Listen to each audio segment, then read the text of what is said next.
বর্তমান সময়ে একটি সাইটের আর্টিকেল গুলা খুব সহজে গুগলে ইন্ডেক্স হওয়া এবং র্যাঙ্ক পাওয়ার জন্য পিন্টারেস্ট খুবই গুরুত্বপূর্ণ। এখন আমরা যখন পিন্টারেস্টে আমাদের সাইটের আর্টিকেল গুলো পিন করি, তো সেক্ষেত্রে আমরা এখান থেকে ক্রিয়েটে যাই, দেন এখান থেকে ক্রিয়েট পিন, তারপরে সেখানে টাইটেল দেই, ইমেজ দেই, এভাবে আমাদের পিন করতে হয়।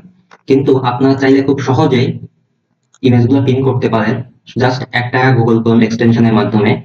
তো আমি আজকে সেটি আপনাদের দেখাবো। যেমন দেখেন যে এই যে ইমেজটা, এই ইমেজটাতে ধরলেই দেখেন এখানে কিন্তু আমাদের সেভ বাটন আসছে, দেখেন সেভ টু হেয়ার কার্ড।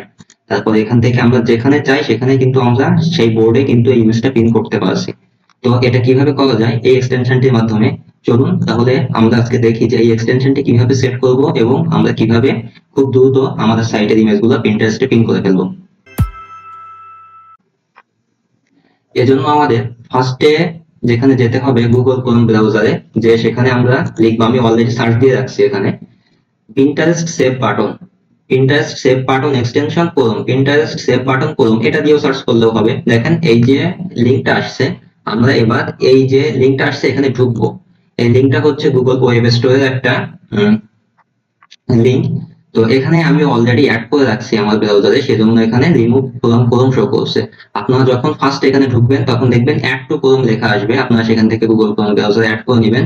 দেন হচ্ছে আপনারা এক্সটেনশন বাটনে ক্লিক করে এখান থেকে এটা পিন করে দিবেন। পিন অর্থ মানে হচ্ছে যে এটা দেখবেন যে ব্লু কালার হয়ে যাবে। হ্যাঁ, আমি এখানে পিন করে রাখছি, দেখেন এটা চলে গেছে। কিন্তু আবার দেখেন যে পিন করছে, তখন দেখেন এখানে কিন্তু এটা শো করছে। এবার দেখেন যে আমরা এগুলো কিভাবে পিন করতে পারি আমাদের সাইটের পোস্ট গুলো খুব সহজেই।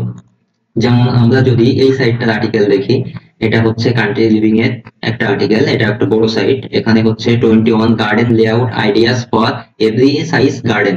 তো এখানে গার্ডেন লেআউট আইডিয়া মানে গার্ডেন ডিজাইনার টাইপের আইডিয়া গুলো এখানে শেয়ার করছে যে কি ধরনের গার্ডেনিং করতে পারে। তো দেখেন এখানে কিন্তু যে উইন্টার ফ্লাওয়ার, এই উইন্টার ফ্লাওয়ার্স কিন্তু এখানে হচ্ছে যে ইমেজ দেওয়া আছে যে এই ফ্লাওয়ার গুলো উইন্টারে হয়, ফ্লোরিং টিরি। তারপরে হচ্ছে আপনার এই দেখেন এখানে অনেক ধরনের আপনি গার্ডেনিং এর আইডিয়া পাবেন এই সাইটটাতে। এখন এই যে ইমেজগুলা, এই ইমেজগুলা কিন্তু আমরা চাইলে খুব সহজেই ইমেজ থেকে ট্রাফিক ড্রাইভ করতে পারি সাইটে। সেটার জন্য আমাদের এই ইমেজগুলো বিভিন্ন সোশ্যাল মিডিয়া প্ল্যাটফর্মে পিন করা লাগবে। এর জন্য হচ্ছে পিন্টারেস্ট একটি খুবই ভালো মাধ্যম। পিন্টারেস্ট থেকে আপনারা ইমেজ পিন করার মাধ্যমে সাইটে ট্রাফিক ড্রাইভ করতে পারে এবং পোস্ট গুলো খুব মানে তাড়াতাড়ি ইন্ডেক্স হয়, র্যাঙ্কের ক্ষেত্রেও ভালো রকম একটা কাজ দেয় কিন্তু পিন্টারেস্টে ইমেজ পিন করলে। তো এখন আমরা দেখি এটা যে কিভাবে করতে হয়। জাস্ট এখানে আমরা ধরবো, এখানে এই ইমেজটার উপরে মাউস ধরলেই আমাদের কিন্তু এখানে শো করবে যে এখানে আমাদের এটা রিলোড দেওয়া লাগবে। এবার দেখেন এই যে শো করছে সেভ, সেভে দেখেন এখানে ধরলেই চলে আসবে সেভ বোর্ড। আমি এখন এটা কোন বোর্ডে সেভ করতে যাচ্ছি, এটা আমার একটা অন্য অ্যাকাউন্টের বোর্ড, এটা এই রিলেটেড কোনো পোস্ট দেওয়া হয় না। এখান থেকে জাস্ট এই সেভ, সেভে ক্লিক করলেই আপনার এই ইমেজটি পিন্টারেস্টে আপনার অ্যাকাউন্টে এই বোর্ডের আন্ডারে সেভ হয়ে যাবে। এর মাধ্যমে আপনারা চাইলে খুব সহজেই একটা আর্টিকেলের যতগুলো ইমেজ আছে সেগুলো পিন্টারেস্টে পিন করে ফেলতে পারেন জাস্ট কয়েক সেকেন্ডের মাধ্যমে। তো এরকম আরো অনেক টিপস এন্ড ট্রিক্স এবং হচ্ছে আপনার গুগল ক্রোম এক্সটেনশন যেগুলো অনেক ইফেক্টিভ কাজের ক্ষেত্রে, এ ধরনের যে টুলগুলো পেতে আমাদের চ্যানেলটি সাবস্ক্রাইব করুন এবং ভিডিওটি লাইক দিয়ে আমাদের সাথে থাকুন। ধন্যবাদ।